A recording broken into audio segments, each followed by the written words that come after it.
Welcome to AskPsychSessions with Marianne Lloyd, where we ask some of the best teachers we know questions from you, our audience. If you have a question or an idea for a conversation, please visit bit.ly/AskPsychSessions. That's bit.ly/AskPsychSessions. All one word, all lowercase. And here's our next question. Thank you for joining us. Today's guest is Hannah Stokes from Ohio Northern University. I'm glad you could be here with us today, Hannah. Yeah, thanks so much for having me. I'm excited. So before we get started, I usually like my guests to tell the listeners a little bit about their background professionally. What is your area of expertise? And a bit about Ohio Northern. What kind of classes do you teach? What are your students like? Just a little bit of context setting, please. Yeah, of course. So my name, like you said, is Hannah Stokes.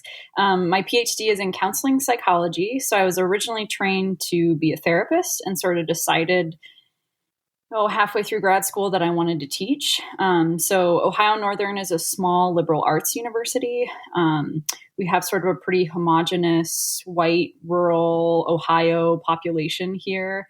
I teach a lot of the classes that you might take if you were thinking of becoming a therapist. So while we don't have a master's program here, I sort of prep a lot of folks for going on to grad school to be a therapist. So I teach things like personality theory and multicultural psychology. I also teach things like abnormal psychology and, intro to clinical psychology, things like that. My research agenda, I'm very curious about study abroad and sort of how study abroad impacts the people who go on study abroad. Obviously, that kind of got shifted with COVID, but we're hanging in there. Great. Thank you. So I asked you to come on today because I wanted us to continue the conversations we've been having on AskPsychSessions with an acceleration since last summer around issues of diversity, equity, and inclusion. So can you maybe talk a little bit about what that looks like at a place that you said is predominantly white and rural? Sort of how do you bring that in? We can go a lot of directions, but I think that I've had a lot of guests from marginalized identities and a lot of people that teach at very diverse institutions, but I don't think we've talked a lot about how this plays out in super PWIs, if there's such a designation. Yes, I think Ohio Northern might fit the super PWI designation. So one of the holes that I was hired to fill in our department was to teach multicultural psychology. So I've been working at Ohio Northern for about 4 years now. And when I was first hired, one of the draws was this person could come here and teach multicultural psych. And, it's sort of always been an interesting thing for me because I'm pretty upfront about the fact that I'm white and straight, which holds a lot of privilege. And here I am teaching a multicultural psych class, and that's the quote unquote diversity that I'm bringing to the department. At the same time, I've had a lot of opportunity to maybe help students who look like me and who might have similar-ish backgrounds to me, maybe think about the world just a tiny bit differently. Just sort of how do you even start with framing the question in context setting? So I'm just going to predict, I'm reading White Guys on Campus right now, which Garth had interviewed Cabrera several months ago about this book. And, basically says that white people don't think about race because they don't have to. So is that something that you intersect? And then how do you get students to start to think about, and we don't just have to talk about race, right? You also mentioned sexual orientation. Also, I don't think about my straightness very much. So maybe can you talk a little bit about how you work with students that haven't thought about these things yet, and perhaps even were told don't think about them, right, from the colorblindness perspective? Yeah, totally. Yeah. So one of the ways that I start is Ohio Northern is actually a Methodist university. And so it has kind of that religious background. And a lot of the students who come to Ohio Northern are either from religious backgrounds themselves or grew up in religious communities. And so that's actually oftentimes where I start, is we have conversations about religious diversity.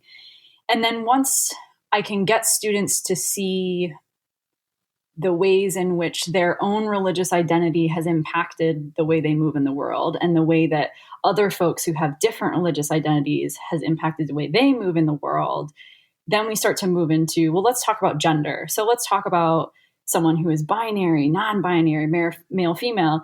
And every student has a gender identity, whether they think about it or not. And then from there, we sort of move into sexual orientation and move into racial identity. And so it's almost like a building process. If you think about maybe the zone of proximal development, right? We start with what students may have already thought about, and then we move out from there and give them more experience thinking about different ways of seeing the world. And I use a lot of podcasts, movies, books. I taught multicultural psychology this fall. And one of the things we did is we read Trevor Noah's book, his autobiography. And so here is, and he's very funny, very, very funny. And so we had an opportunity to laugh together and to talk about ways in which his identity impacts the way he moves the world, and ways in which, if you don't know Trevor Noah, he's from South Africa. So ways in which, the South African system works, and maybe the ways that the US system works. So that's kind of how I do it in my classes, specifically multicultural psychology. Thank you. And then I would just predict, right, that if you're teaching a multicultural psych class, that also impacts the courses you teach that are not multicultural psych. Could you maybe talk, because no one's ever going to let me teach multicultural psych, as they shouldn't. It's not my area. How does that change how classes that might not tackle this get taught, and what are some examples of things people could possibly bring in? Yeah, sure. Yeah. Okay. So I also teach things like personality theory and abnormal. I already mentioned that. So I love history way more than any psychologist should. And one of the ways I sort of slowly introduce multicultural psychology into my other classes is to talk about it in historical context. So for example, personality theory, we kind of start with Freud. And most students can see that Freud was a little bit sexist. That is not hard to see if you think about the Oedipal complex and sort of the way that Freud looked at the world.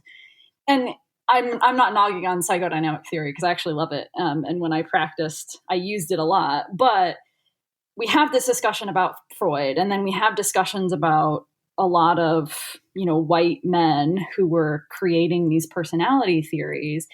And then we have a discussion about why is that the case? Why is it that a lot of folks who did personality theory are straight white men? And why wasn't there women? And why wasn't there people of color? And why wasn't there folks who were not straight? And then again, if you think about the zone of proximal development, I sort of slowly pose questions about, does this personality theory work for everyone? Because most of my students can get on board with the fact that the Oedipal complex doesn't work for really anyone. And most of them can kind of see that. And then from there, we start talking about, well, maybe radical behaviorism doesn't explain all behavior and all people. And maybe things like, who else do I talk about?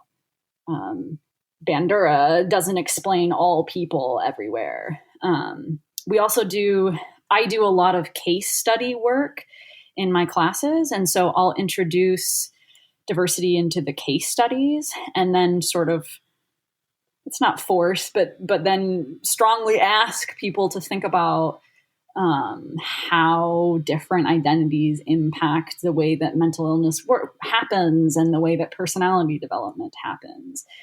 I'm very lucky because Ohio Northern is quite small. And so by the time somebody graduates, they have taken 4 or 5 classes from me, and I know them very well.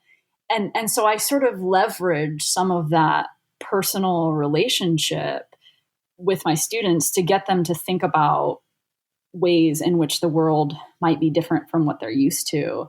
And I care a lot about my students. And so I think that and I hope that they can feel that.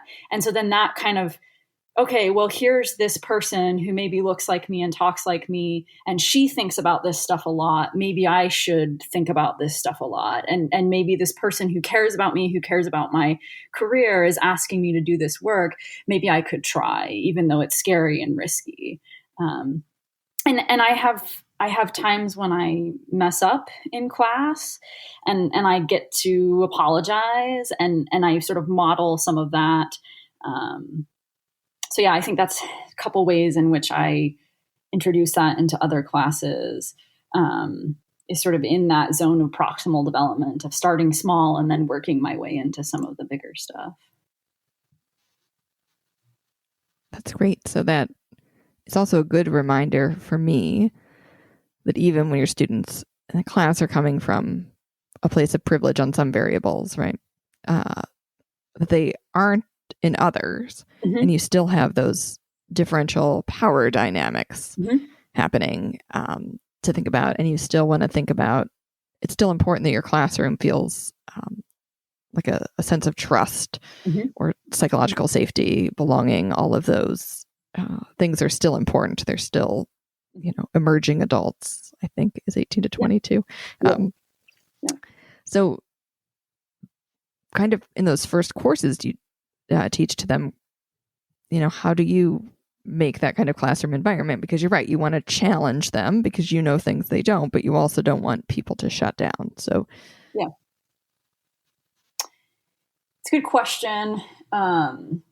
I sort of start every semester with a framework about,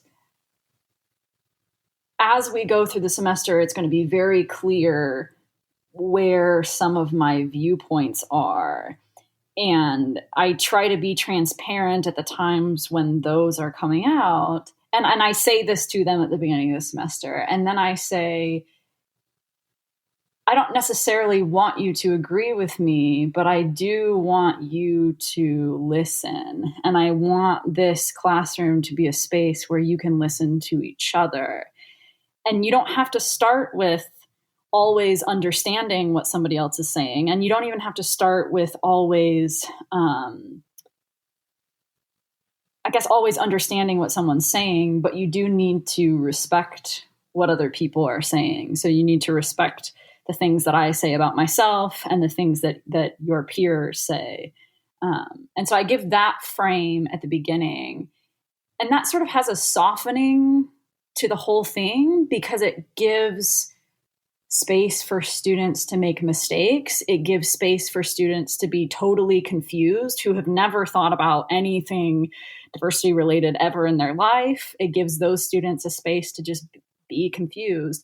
And it gives students who already think a ton about diversity the space to share, if they want to, about maybe their own unique experiences or some of the things they've thought.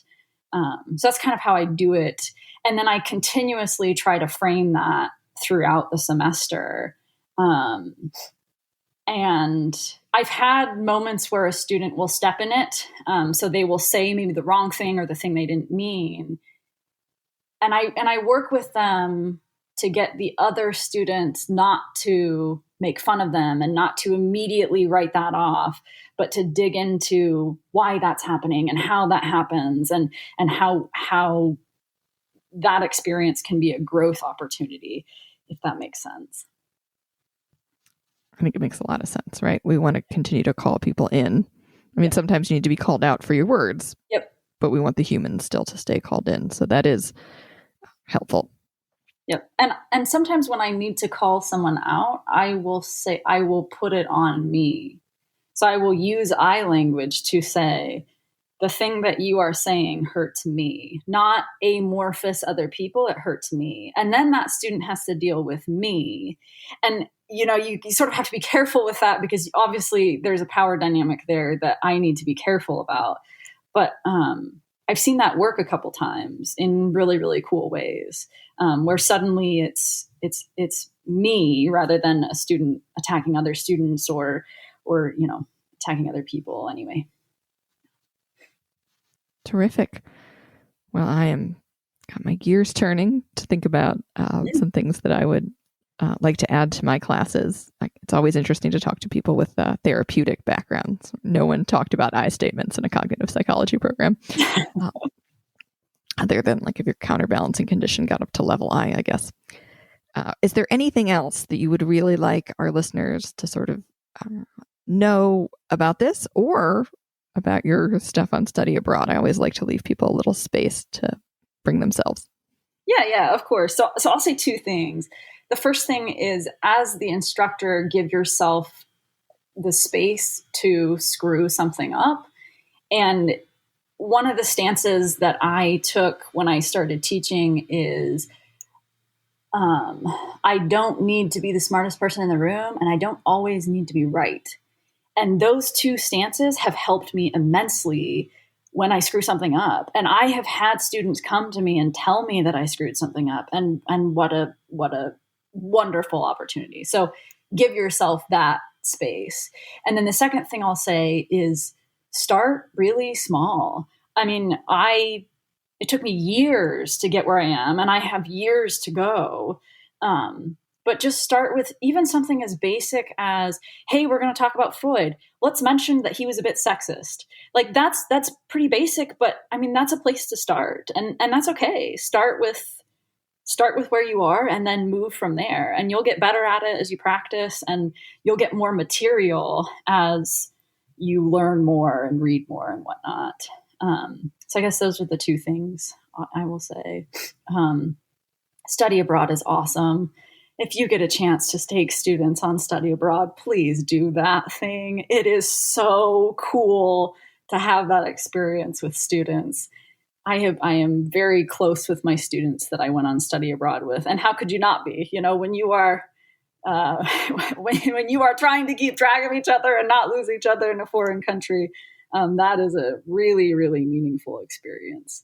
And it's just cool to watch these students who, you know, maybe have never been on a plane before, suddenly experience this whole wide range of experience. And that is just worth seeing. I'm sold. Listeners, did today's episode make you realize you have a question you would like someone to answer? I would be happy to take it into consideration and find a guest that can help. But what I need you to do is head over to our Google form at bit.ly/AskPsychSessions.